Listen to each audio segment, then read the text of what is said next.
ఇప్పుడే మన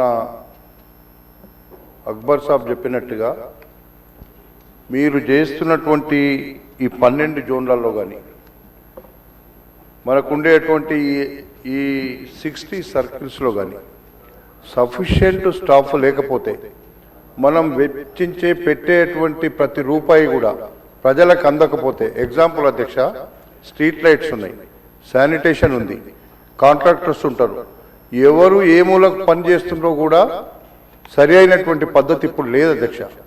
కనీసం ఇప్పుడైనా మీరు జోన్లు చేసిండ్రు, లేకపోతే సర్కిల్ చేసిండ్రు, ఒక్కొక్క సర్కిల్కి కావలసినటువంటి స్టాఫ్ ఎంత, అసలు అక్కడ ఎంతమంది ఉంటే అక్కడ ఉండేటువంటి ప్రజలకు అవసరం వస్తుంది సార్. ఇది చాలా ఇంపార్టెంట్ ఇష్యూ. గ్రామాలు ఉన్నప్పుడేమో మున్సిపాలిటీలలో కలిసినటువంటి స్వీపింగ్ లేబర్ ఎవరైతే ఉన్నారో వాళ్ళు ఇక్కడ ఇప్పటికి కూడా సరిగా లేరు అధ్యక్ష. దాంతోపాటుగా street lighting system, drinking water system ప్రధానమైనటువంటి అంశాలు అధ్యక్ష. ఇవి రోజు మాకు సమస్యలతో కూడుకున్న పని. అది sanitation, street lighting, drinking water and drainage system ఇవి సరిగ్గా లేకపోతే అధ్యక్ష అసలు హైదరాబాద్లో కలిసినమా, కలిస్తే ఇప్పుడే అక్కడ అస్తవ్యస్తం ఉంది, మాకేమవుతుంది అనేటువంటి పరిస్థితి ఈరోజు ఉంది అధ్యక్ష. అందుకే మంత్రి గారిని నేను రిక్వెస్ట్ చేస్తున్నా, మీరు పెట్టినటువంటి ఈ 12 జోన్లలో ఈ 60 సర్కిల్స్లో పర్ఫెక్ట్గా మీరు అక్కడ ఉండేటువంటి అవసరాలను బట్టి టౌన్ ప్లానింగ్ కావచ్చు, ఎలక్ట్రిసిటీ కావచ్చు, శానిటేషన్ కావచ్చు, డ్రింకింగ్ వాటర్ కావచ్చు, ఇవి ప్రధాన అంశాలు అధ్యక్ష.